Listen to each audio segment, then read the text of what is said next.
お待ちください、美しいお嬢さんたち。これも準備の栄光のおかげですね。またお会いできるとは思いませんでした。このざわめく時にお二人の温かい表情はまるで僕の熱さのような心を照らしてくれる春風のよう。君、まさか準備の騎士？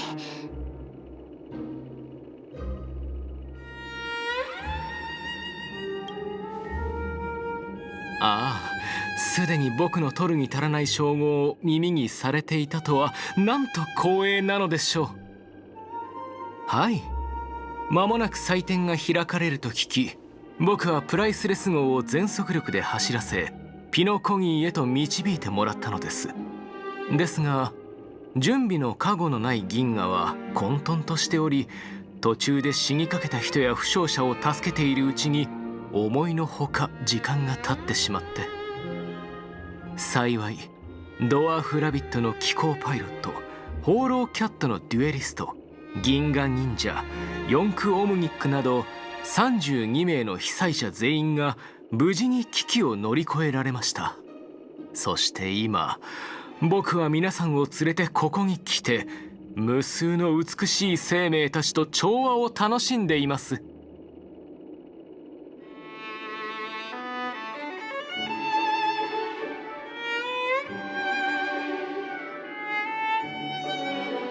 世界を救う？それはまさに準備の義挙そのもの。それなら、いえ、いけません。オーディションのルールは準備と同じように神聖にして不可侵なもの。一体どうやって選択すればいいのでしょう。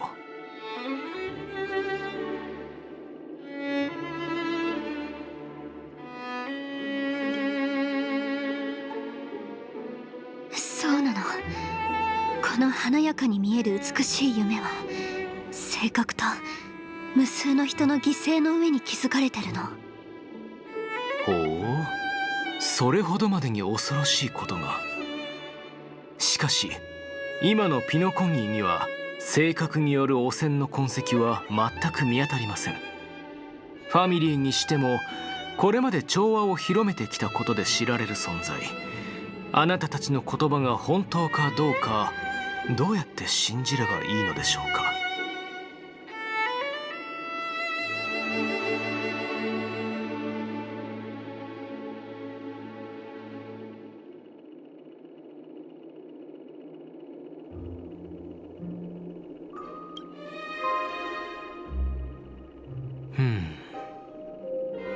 申し訳ありません、我が友よ。あなたたちが心から納得できる証拠を示せない限り、僕も引くことはできません。準備の騎士の名に泥を塗るわけにはいきませんから。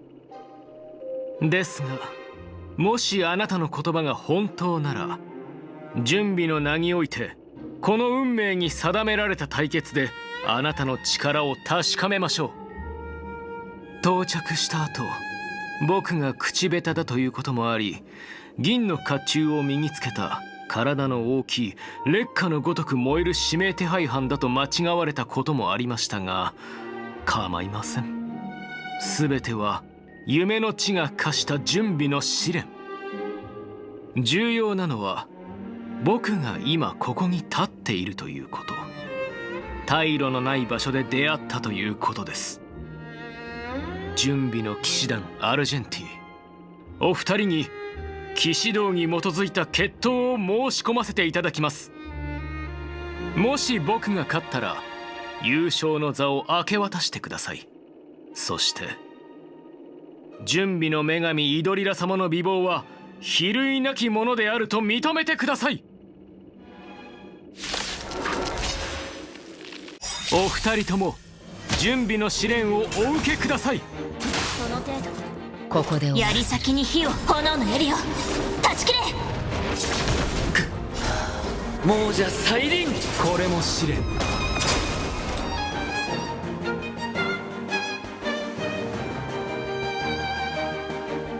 全てが消え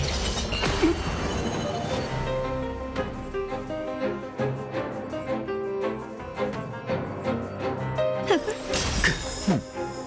度これも試練。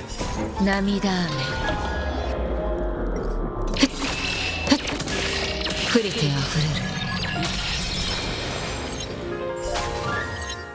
私が守る。懺悔しなさい。見たな。全力で来い。天使を授けん。償いたまえ。あなたインド。これも試練。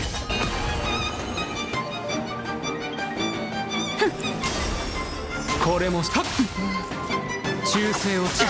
見たな。ランス戦闘準備。出発すべてが消える。栄誉を見届けよ。その程度。運命は選択。いい度胸。記憶は皆そこで深淵を迎えよ。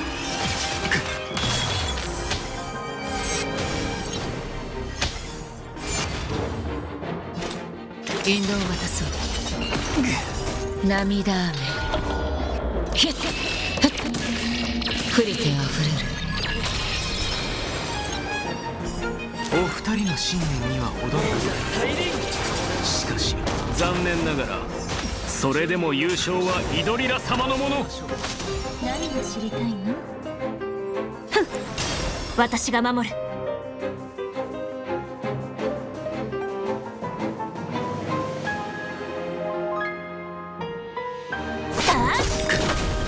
槍先に火を、炎の槍を断ち切れ。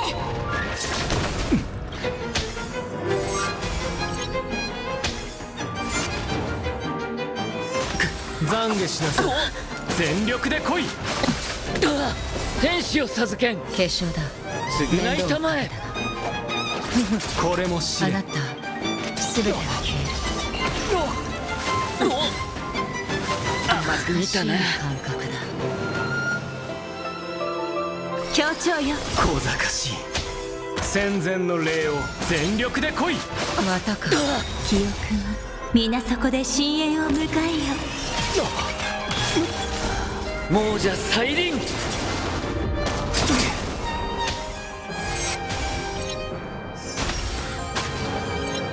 ランス戦闘準備。出発の時間だ。引導。これも試練。涙雨ひっ降りてあふれる。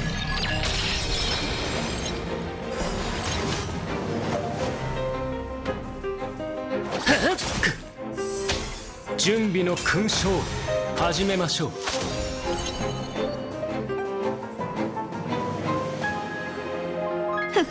これもあ試練。なた全てが消える。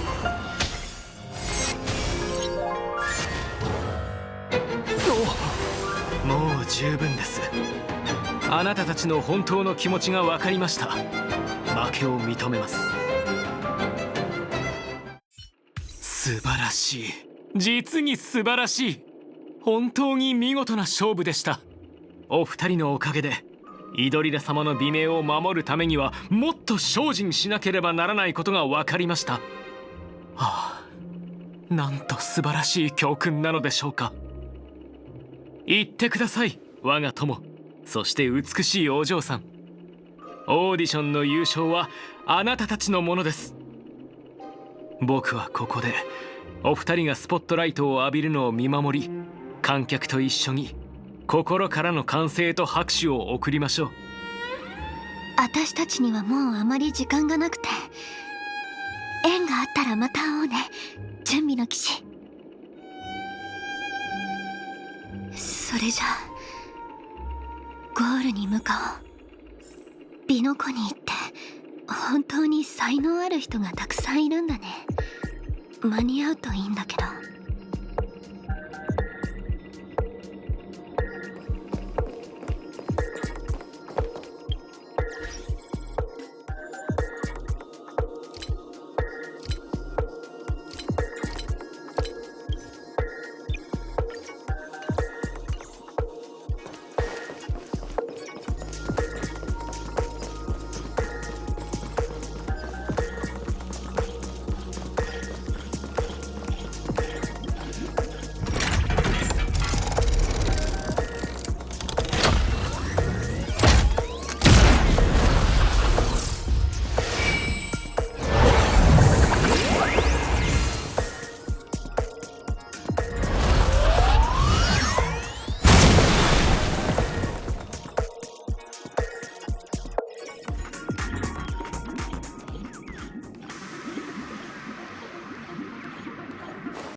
Congratulations to the both of you on becoming the festive superstars of this year's Charmony Festival before entering the Grand Theater. I, on behalf of the organizers, extend my sincere congratulations to you, wishing you joy under their radiance.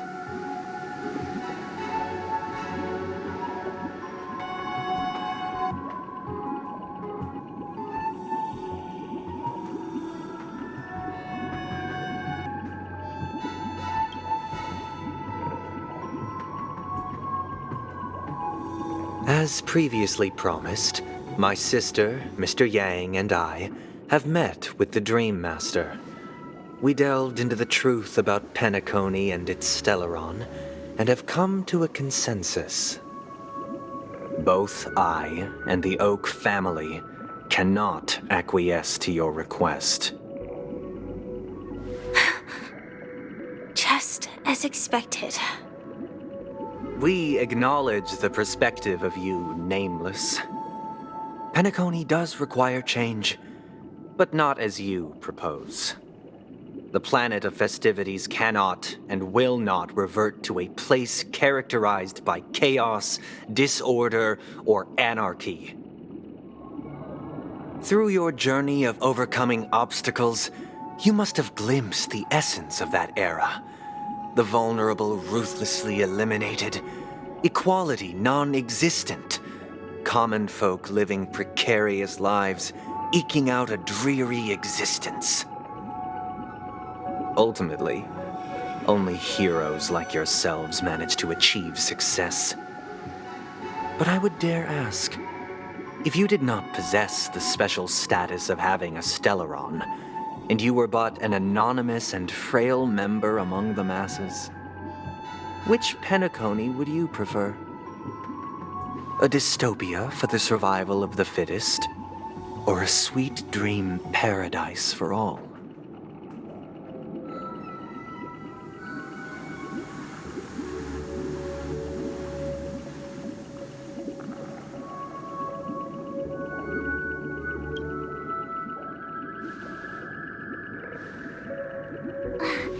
That's not the point! Don't let him mislead you! Mr. Sunday, even if the members of the Oak family can't fully agree on what to do about the Stellaron, now's not exactly the time to be holding an extensive discourse about Penacony's past and future, is it? The Stellaron issue concerns the life and death of everyone on Penacony. If anyone has a better suggestion, the crew is more than willing to listen. Also, it'd be best to tell us the ins and outs of that meeting. This way, we'll at least know what Welt and Ms. Robin are dealing with, and the reason why they failed to make our appointment. Ah, Navigator. That is precisely my intention. With all present, let's begin by discussing the details of that meeting. Let's talk about our tribulations and choices, our ideals and beliefs, and our final course of action. The only path to take.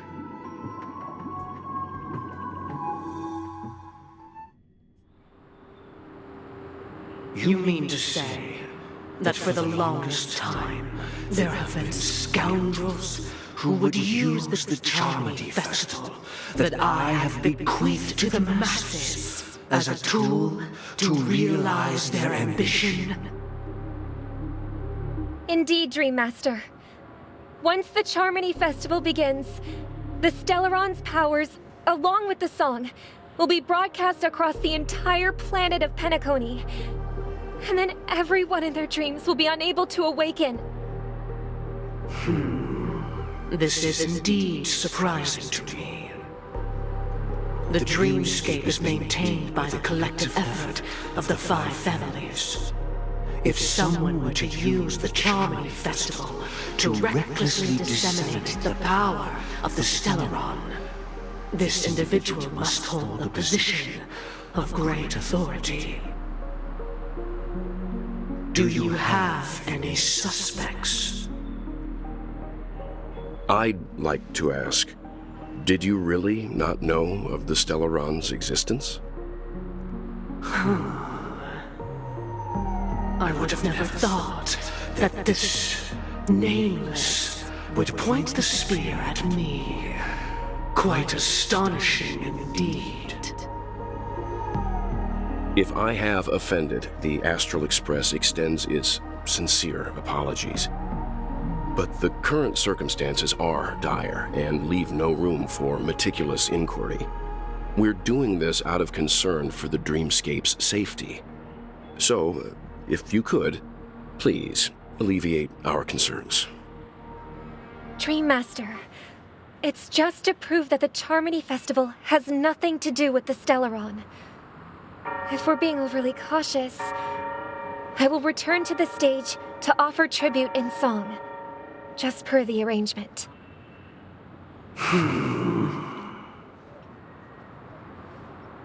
Sunday, Robin. I've watched you two grow up, and know your dispositions like the back of my hand. Both of you, right now, can surely be lauded as their most devout advocates. I already know your resolve. The magnitude of this matter is enormous, and cannot be taken lightly. Since Mr. Yang has asked with such earnestness, I will personally respond in kind. If there is a need, the entire Oak family will be mobilized to heed your call. Someday, might I ask you to beseech them to cast their light unto me, and question me in their stead, so that no lies may be concealed? I will do as you command. Robin, could I entrust you to be present as a witness, to document the truth, and to proclaim my innocence, so that all slander may be utterly dispelled? I will do as you command. May thy will be carried out on earth, just as it is in the heavens. Oh, triple-faced soul, please sear his tongue and palms with a hot iron, so that he will not be able to fabricate lies and make false vows. Let us begin. There is nothing else to prepare. Understood. Question. Have you devoted your life to your god, never worshipping other gods? Naturally. Do you love your god as you do yourself, always heeding their admonishments? Naturally. Have you strayed from the path expected by your god, betraying their name? Never. Have you ever been inordinate with your asks of your god, coveting more than the foundation of the creation itself? Never.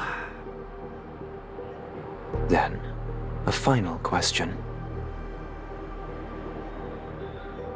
Do you swear to fulfill all vows, past, present, and future? With the Eon as my witness, if I do not deliver on my words, or if I renege on my vows, may I be cursed in accordance with divine law. They have seen your faith, and have endorsed your faith.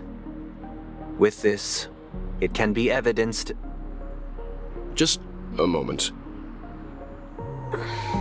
What is it, Mr. Yang? I have another question I hope to have answered. To my understanding, the family's harmony and prosperity have never relied on so-called divine laws. The god you both mentioned, are they truly Shipe? Mr. Yang should know that those belonging to the family toil together as if they were kin, embracing solidarity and unity under their light. All duplicity is laid bare before the harmony. Such a delicate and complex symphony. Which other god could perfectly harmonize this, if not for the Great One, Shibei? Perfectly harmonize. Therein lies the problem. It isn't an outsider lurking in the shadows who changed the harmony, but a dissonance that has surreptitiously emerged from within this very symphony itself. In the distant past, there existed an eon. With one flick of the wrist, they crafted the laws of the cosmos. Their followers formed the Beyond the Sky choir, spreading solemn and reverent hymns throughout the universe. Later, they fell. The route traversed by this eon clashed with the harmony, ultimately being absorbed and fused into it. The chorus that once reverberated across worlds fell silent, and when it echoed anew, it was transformed into the hymn of harmony. Though an eon may perish, paths with no masters still linger. In the all-forgiving harmony, echoes of bygone dissonance may subtly arise. Mr. Yang. Being overly astute can be a detriment. Especially when you find yourself alone and without allies. So this is how it is. For the sake of our grand cause, Sunday, please afford these two an opportunity to rest. What?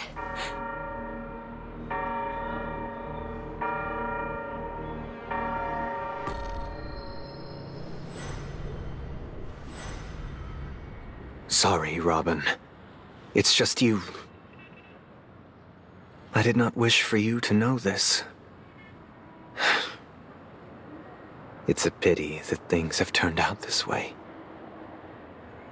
So, this is the true reason I can't sing? The shadow that envelops Penacony is actually... We were never children of the harmony. Our ideal paradise could not have been crafted by Shibei. True bliss can only be guaranteed by the one who transcends the many. Within the foundation of law, humanity establishes civilization, and through harmony, we obtain order.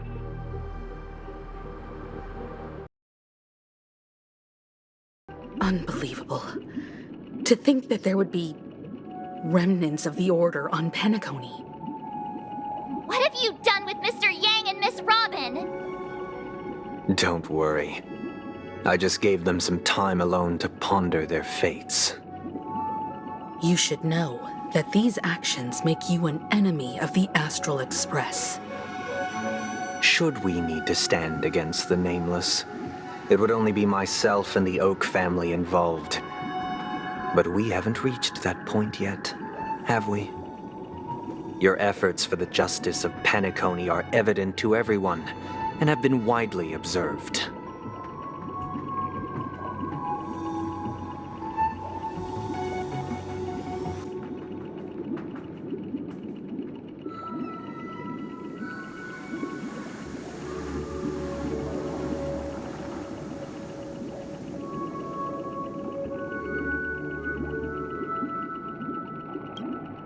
Oh, I intend to.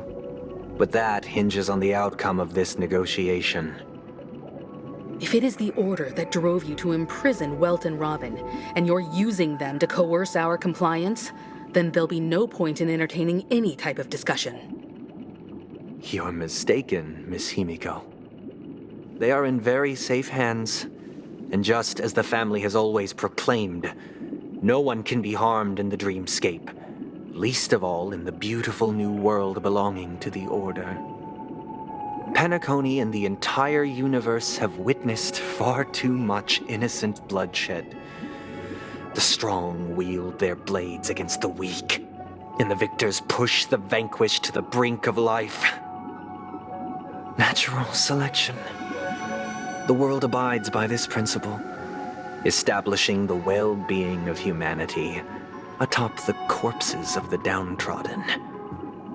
Only we, or rather, I, possess the power to put an end to this farce. So you've decided to resurrect a dead Eon? No one's ever done such a thing. If Miss Himeko is interested, let's draw back the veil and speak candidly. I've always firmly believed that people can understand one another through peaceful means. I'm willing to divulge the unembellished truth as to the intentions of the Order's Pathstriders, so that you will make better judgment for the Astral Express, for Penacony, and for this stretch of the universe. Words can hardly do justice to the beauty of that ideal. So, come with me, everyone. Let us retrace our steps and see once again where this road leads. Huh? Where'd he go? Welcome. This isn't any location in Penacony's dreamscape. It's my inner world. The reason the scenery before you remains unchanged is because your consciousness has drawn on similar concepts to fill in the gaps.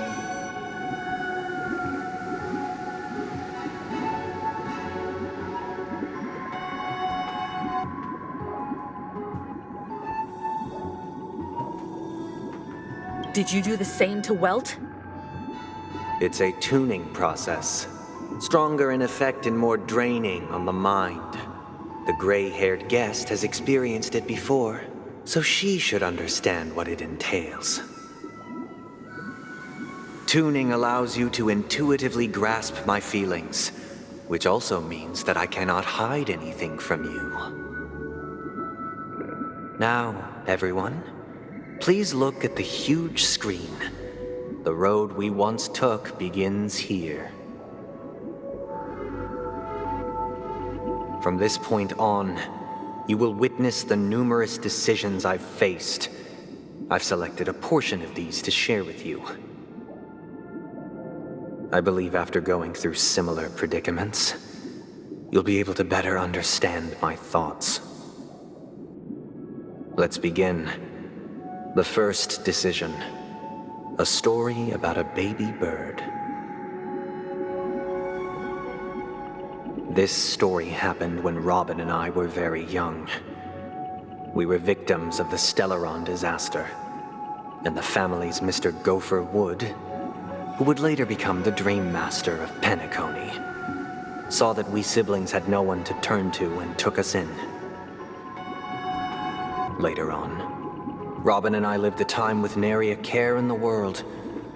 One day, after dinner, while my younger sister and I were lounging about in Mr. Gopher Wood's yard, we spotted a fledgling Charmony dove all on its own. That baby bird was tiny. It didn't even have all of its feathers, and it couldn't sing. When we found it, it was already on its last breath, having fallen into a shrub, probably abandoned by its parents. We decided to build a nest for it right there and then. However, thinking back, that winter was unusually cold, with fierce winds at night in the yard, not to mention the many poisonous bugs and wild beasts in the vicinity. It was clear that if we left the fledgling in the yard, it stood no chance of surviving until spring. So, I suggested we take it inside, place it on the shelf by the window, and asked the adults to fashion a cage for it. We decided that when it regained its strength enough to spread its wings, we would release it back into the wild.